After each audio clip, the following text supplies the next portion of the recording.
very tragic for women of Afghanistan and by extension to the people of Afghanistan.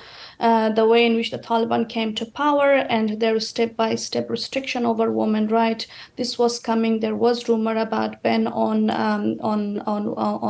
women's access to higher education some 2-3 months ago, but it became official overnight, unfortunately. Middle school and high school girls are already banned, is that right?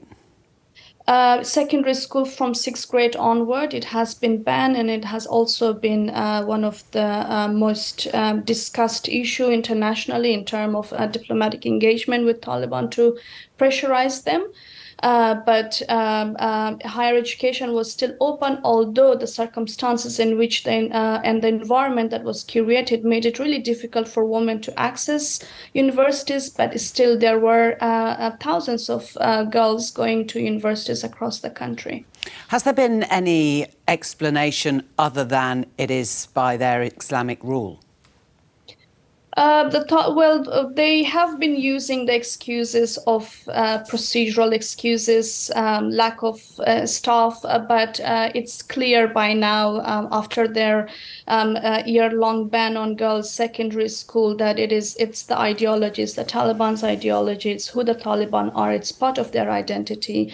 They blew up schools and universities in the last 20 years, and now that they are in power through a military force, why would they allow girls or women to go to university or to schools? As you mentioned, Fark-Hondeh, diplomatic relations with the Taliban and indeed money that has flowed to Afghanistan from the West was stipulated and reliant upon the Taliban not imposing this sort of rule. Do you think that might change? Unfortunately, diplomatic engagement with the Taliban did not yield to any meaningful result. There has been engagement with them for as long as they took power, and even before that.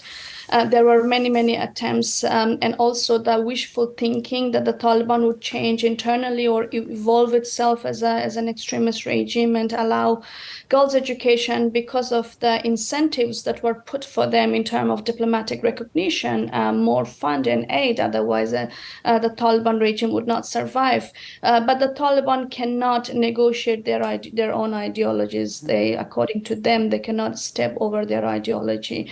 And there are verses and statements after statement by the Taliban ruler, including the prime minister or the so-called supreme leader, that they worry less about what the rest of the world think about them or what the conditions are they want to rule according to Sharia, their interpretation of the Sharia.